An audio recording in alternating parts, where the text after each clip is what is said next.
লগতে আমাৰ মাজত উপস্থিত থকা উৎপল হালৈ সাংগঠনিক সম্পাদক তামুলপুৰ জিলা সমিতি নমিতা দাসক আমি আমাৰ উৎপল হালৈ সম্বৰ্ধনা জনাবলৈ অনুৰোধ জনাইছোঁ। এতিয়া মোৰ মাইক্ৰফোন আমাৰ দুলজিত দাক আমি আগবঢ়াই দিছোঁ মঞ্চখন উত্তোলন কৰিবলৈ। 576 সংখ্যক শ্ৰী শ্ৰী গোপাল আৰু বাঘেশ্বৰী থানৰ এই সভা মহোৎসৱৰ উদযাপন সমিতিৰ সন্মানীয় সভাপতি সম্পাদক প্ৰমুখ্যে বিষয়ববীয়াসকল, এই অনুষ্ঠানত উপস্থিত একক আধুনিক নৃত্য প্ৰতিযোগিতাৰ মৰমৰ প্ৰতিযোগীসকল, এই ৰভাতলীত উপস্থিত শ্ৰদ্ধাৰ ৰাইজ, যদিও এই একক আধুনিক নৃত্য প্ৰতিযোগিতাখনিৰ উদ্বোধক হেমন্ত কুমাৰ ৰাভা ডাঙৰীয়া আছিল, তেখেতে বিশেষ অসুবিধাৰ কাৰণে ইয়াত উপস্থিত থাকিব নোৱাৰিলে আৰু সেই সুযোগখিনি উদযাপন সমিতিয়ে মোক দিয়াৰ বাবে মই উদযাপন সমিতিক ধন্যবাদ আৰু কৃতজ্ঞতা জ্ঞাপন কৰিছোঁ। এতিয়া মানুহ সকলো ৰৈ আছে একক আধুনিক নৃত্য প্ৰতিযোগিতাৰ বাবে। যথেষ্ট কণ কণ মাইনা আমি দেখিছোঁ জাতীয় সাজপাৰ পৰিধান কৰি প্ৰতিযোগিতাত অংশগ্ৰহণৰ বাবে আহিছে। তেওঁলোকক আমি এই সুযোগখিনি দিব লাগিব যিমান পাৰি সোনকালে, যিহেতু এতিয়া 9 বাজি গৈছে। তাৰ মাজতে দুটামান কথা মই আপোনালোকৰ সন্মুখত ক'বলৈ লৈছোঁ। একক আধুনিক নৃত্য প্ৰতিযোগিতা আমাৰ দেখা যায় আজিকালি বিভিন্ন অনুষ্ঠান প্ৰতিষ্ঠানৰ এটা মূল বিষয় হৈ পৰিছে। এই মূল বিষয় হৈ পৰাৰ একমাত্ৰ কাৰণটো হৈছে আমাৰ আজিকালি হাতে হাতে একোটা এণ্ড্ৰইড ফোন থাকে, হাতে হাতে আমাৰ এণ্ড্ৰইড ফোনত ইউটিউবৰ সুবিধাটো থাকে বা বিভিন্ন ধৰণৰ সামাজিক মাধ্যম ফেচবুক, ইনষ্টাগ্ৰাম বা হোৱাটছএপ ষ্টেটাছ, ৰিলছ এনেকুৱা ধৰণৰ বস্তুবোৰ আমাৰ উঠি অহা প্ৰজন্মই চাই অনুকৰণ কৰি নিজেও নাচিবলৈ চেষ্টা কৰে। এতিয়া কথাটো হৈছে আমাৰ নৱপ্ৰজন্মই এই ধৰণৰ প্ৰয়াস এটা কৰাৰ যিটো আৰম্ভণি, আৰু এই আৰম্ভণিটো সুযোগ দিয়াৰ কাৰণে আমাৰ মঞ্চ লাগিব। ক'ব নোৱাৰাকৈ এই মঞ্চখনেই কিজানি সেই সন্মানীজনীয়ে এদিন আমাৰ চিনাকিৰ কাৰণ হৈ পৰে। এইখন মঞ্চৰ পৰাই কিজানি সেইগৰাকী নৃত্য প্ৰতিয়সীয়ে সমগ্ৰ ভাৰতবৰ্ষ জিনিবলৈও সক্ষম হ'ব পাৰে। নাচিব লাগে বাবেই নাচিছে এনেকুৱা নহয়, এটা দীঘলীয়া প্ৰস্তুতি থাকে। যিহেতু কাৰ্যসূচীত সন্নিৱিষ্ট হৈছে একক আধুনিক নৃত্য প্ৰতিযোগিতাখনি, আৰু কাৰ্যসূচীত সন্নিৱিষ্ট হোৱাৰ লগে লগেই এটা ঘৰত প্ৰয়াস থাকে, মাক দেউতাকৰ এটা চেষ্টা থাকে, কষ্ট থাকে। গান নিৰ্বাচনৰ কাৰণে বিশেষজ্ঞ নৃত্য প্ৰতিয়সীৰ পৰামৰ্শ লোৱা হয়, কোনটো গান ল'ব, কেনেকৈ নৃত্যটো কৰিব, এনেকুৱা বিভিন্ন এটা প্ৰক্ৰিয়া জড়িত হৈ থাকে। আৰু আমি আশা কৰিম আমাৰ ইয়াত উপস্থিত প্ৰতিগৰাকীয়ে এনেকুৱা এটা প্ৰক্ৰিয়াৰ মাজেৰেই আহি আজি মঞ্চত তেওঁলোকে অনুষ্ঠান পৰিৱেশন কৰিব, প্ৰতিযোগিতাত অংশ ল'ব। আমি আশা কৰিম এই সকলো প্ৰতিযোগীয়ে পৰিশীলিত মাৰ্জিতভাৱে ইয়াত নৃত্য প্ৰতিযোগিতাত অংশগ্ৰহণ কৰিব আৰু অংশগ্ৰহণ কৰি এদিন এই অঞ্চলটোৰ লগতে আমাৰ তামোলপুৰ জিলাখনক, অসমখনক সমগ্ৰ ভাৰতবৰ্ষৰ মানচিত্ৰত উজ্বলাই তুলিবলৈ সক্ষম হ'ব। সকলোৱে প্ৰচেষ্টা অব্যাহত ৰাখক। আৰু বিশেষ নকওঁ, নৃত্যটো এটা জটিল বিষয়, যদিও মই নাচিব নাজানো, কিন্তু আমি জানো নৃত্যটো এটা জটিল বিষয়। নৃত্যটো শিকাৰ প্ৰয়োজন আছে, নৃত্যটো শিকোৱা বিভিন্ন বিদ্যালয় আছে, নৃত্যটো শিকোৱা বিভিন্ন মানুহ আছে। এইবোৰৰ ওচৰত আমি শিকি মেলি লৈ কেনেকৈ উন্নত মানৰ নৃত্য এটা মঞ্চত পৰিৱেশন কৰিব পাৰোঁ, তাৰ কাৰণে আমাৰ অভিভাৱক অভিভাৱিকাসকলে নিজৰ সন্তানক উলিয়াই দিব লাগিব। আৰু তেতিয়াহে সেই নৃত্য ভালপোৱা কণমানিজনী বা আমাৰ প্ৰতিযোগীসকলে নিজৰ লক্ষ্যত উপনীত হ'বলৈ পাব। মই বিশেষ কথা নকওঁ, উদ্বোধন হোৱা বুলি ঘোষণা কৰিছোঁ। আৰু এই কাৰ্যসূচীৰ সকলোবোৰ কাৰ্যসূচী সফলভাৱে পৰিসমাপ্তি হ'ব বুলি মই তেওঁৰ শ্ৰীচৰণত সেৱা আগবঢ়াইছোঁ আৰু নৃত্য প্ৰতিযোগিতাখনি উদ্বোধন হোৱা বুলি ঘোষণা কৰিছোঁ। ধন্যবাদ। আমি আমাৰ বিচাৰকক, আমাৰ যি প্ৰতিযোগী আছে, কণ প্ৰতিযোগী আছে, কণ প্ৰতিযোগীৰ কাৰণে দুআষাৰ চমুকৈ ক'বলৈ অমিন বৰ্মন ডাঙৰীয়াক অনুৰোধ জনাইছোঁ। নমস্কাৰ।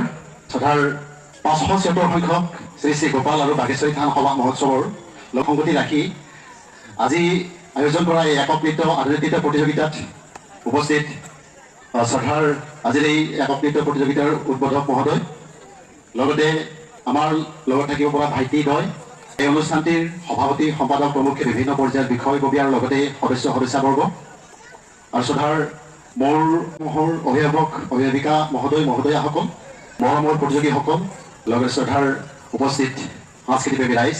এষাৰমান কথা ক'ব দিছে, কিন্তু মই ভাবিছোঁ মোৰ ক'বলগীয়া গোটেইখিনি কথা মৰমৰ ভাইটি দুলজিত দাসে গোটেইখিনি কথা কৈছে। যা হওক, তথাপি যিহেতু মাইক্ৰফোনটো হাতত দিছে অকণমান ক'বলৈ লৈছোঁ, দুআষাৰ কথা ক'বলৈ লৈছোঁ। আচলতে আমাৰ কোনো ভাষণেই নাথাকে। আমি যিহেতু বিচাৰকৰ চকীখনত বহিব আহিছোঁ, আমি কেইটামান নিয়মাৱলী সংক্ৰান্তত দুটামান কথা ক'বলগীয়া থাকে। সেইকাৰণে মই প্ৰথমেই নিয়মাৱলী সম্পৰ্কে দুষাৰমান ক'বলৈ লৈছোঁ। প্ৰথম কথা হৈছে সময়ৰ প্ৰতি লক্ষ্য ৰাখি যাতে প্ৰত্যেক প্ৰতিযোগীয়ে নিজৰ নিজৰ গানটো সাজু কৰি লয় ঘোষণা কৰাৰ লগে লগে যাতে মঞ্চত গানটো বাজি উঠে আৰু তাৰপিছতে আছে সময়ৰ প্ৰতি লক্ষ্য ৰাখি যিহেতু আমাৰ প্ৰতিযোগীৰ সংখ্যা অধিক হৈছে তাৰ কাৰণে প্ৰত্যেকগৰাকী প্ৰতিযোগীৰ বিপৰীতে 3 মিনিটকৈ সময় নিৰ্ধাৰণ কৰি দিয়া হৈছে 3 মিনিট যোৱাৰ লগে লগে ধ্বনি বাজি উঠিব তেতিয়া সমাপ্ত কৰিব লাগিব প্ৰত্যেকগৰাকী প্ৰতিযোগীয়ে যাতে কোনো ধৰণৰ অশালীন নৃত্য প্ৰদৰ্শন নকৰে তাৰ প্ৰতি লক্ষ্য ৰখা উচিত মাৰ্জিত সাজ পোছাক গানৰ লগত মিলা সাজ পোছাক এনেধৰণৰ সাজ পোছাকেৰে যাতে তেওঁলোকে নিজৰ সংগীতটোত যাতে নৃত্য প্ৰদৰ্শন কৰে আৰু এটা খুব ডাঙৰ গুৰুত্বপূৰ্ণ কথা হৈছে কি গুৰু শিষ্যৰ মাজত কোনো ধৰণৰ কম্পিটিশ্যন নচলে এইকাৰণে যাতে এই প্ৰতিযোগিতাৰ মঞ্চত যদি তেওঁৰ কোনোবা শিষ্য আছে বা যদি কোনো শিষ্যৰ গুৰু আছে গতিকে গুৰুগৰাকীয়ে যাতে আমাৰ এই প্ৰতিযোগিতাখনত অংশগ্ৰহণ কৰিব নাহে যদি আহেও তেতিয়াহ'লে নাম্বাৰটো প্লাছ কৰা নহ'ব এইখিনি হৈছে নিয়মাৱলী এই নিয়মাৱলী সংক্ৰান্তত এইখিনি কথা ক'বলৈ লৈছোঁ আৰু আকৌ ক'বলৈ লৈছোঁ প্ৰতিগৰাকী কম্পিটিটৰৰ এগেইনষ্টত 50কৈ নম্বৰ দিয়া থাকে প্ৰত্যেকগৰাকী প্ৰতিযোগীয়ে নম্বৰ থাকিব 50 নম্বৰ তাৰ ভিতৰত আমাক কাৰ কিমান নম্বৰ কাটিব পাৰোঁ 50ৰ ভিতৰত সেইখিনিয়ে কথা আমাক বহুৱাৰ মূল কাৰণটো হৈছে সেইটোৱে হ'বলৈ সক্ষম হ'ব তাৰ কামনা কৰি মই মোৰ বিচাৰকৰ ফালৰ পৰা ক'বলগীয়া দুখাৰ সামৰণি মাৰিছোঁ সকলোৰে মংগল হওক এই অনুষ্ঠানটি আমাৰ ভাৰতৰ দৰবাৰত উজলি উঠক তাৰে কামনা কৰি মই মোৰ বক্তব্য সামৰণি মাৰিছোঁ ধন্যবাদ সম্বৰ্ধনা অনুষ্ঠানটি আমি ইমানতে অন্ত পৰিছোঁ আমি খন্তেক পিছতে আমাৰ যি আধুনিক নৃত্য তালৈ আমি আগবাঢ়িম ধন্যবাদ আৰু বাঘেশ্বৰী থান সভা মহোৎসৱ এই সভা মহোৎসৱৰ অনুষ্ঠান সেই অনুষ্ঠানটিত উপস্থিত থকা থান পৰিচালনা কমিটিৰ সন্মানীয় সভাপতি কুঞ্জিত দাস ডাঙৰীয়া প্ৰমুখ্যে মোৰ শ্ৰদ্ধাৰ বিষয়ববীয়াসকল আৰু এই মহোৎসৱৰ কমিটিৰ সন্মানীয় সভাপতি দীপক দাস ডাঙৰীয়াকে ধৰি এই মহোৎসৱ পৰিচালনা কমিটিৰ শ্ৰদ্ধাৰ বিষয়ববীয়াসকল আৰু আজিৰ এই বিশেষ অনুষ্ঠানটিত উপস্থিত হোৱা মোৰ পৰম শ্ৰদ্ধাৰ ধৰ্মপ্ৰাণ ৰাইজ ফোন কৰিছিল তাকে চেষ্টা কৰোঁ তেওঁলোকৰ মহাবাঞ্ছা পূৰণ কৰা যিকোনো আমাৰ উপকনা শক্তিশালী ৰূপত নৃত্য প্ৰতিযোগিতা আছে আৰু নৃত্য প্ৰতিযোগিতাত वेलकम टू बेग SRP प्रोडक्शन। तो दोस्तों हम लोग अभी आए थे डलंग पार में बागेश्वरी पूजा में। तो हर साल होता है यहाँ पे बागेश्वरी पूजा। मैं इस बार से 3 टाइम हो गया। इस साल में बहुत ज़्यादा बड़ा किया है बागेश्वरी मंदिर में और बहुत ही दुकानदार आया हुआ है मिठाई का दुकान और अनिहारी का दुकान और खेल बहुत सारा आया हुआ है और इस बार ज़्यादा आदमी हुआ है और क्योंकि यहाँ पे आज है डांस कंपटीशन तो बहुत ही पार्टिसिपेट आया हुआ है यहाँ पे डांस कंपटीशन में भाग लेने के लिए। ये है बागेश्वरी मंदिर का थोड़ा नज़ारा आप लोग देखिए और आज बहुत ही मज़ेदार कंपटीशन चलने वाला है डांस का। हम लोग आया हुआ है और यहाँ पे मेरे स्टूडेंट भी है बहुत सारा तो आज यहाँ पे परफॉर्मेंस करेगा और देखता हूँ आज की ये सुंदर सा प्रोग्राम।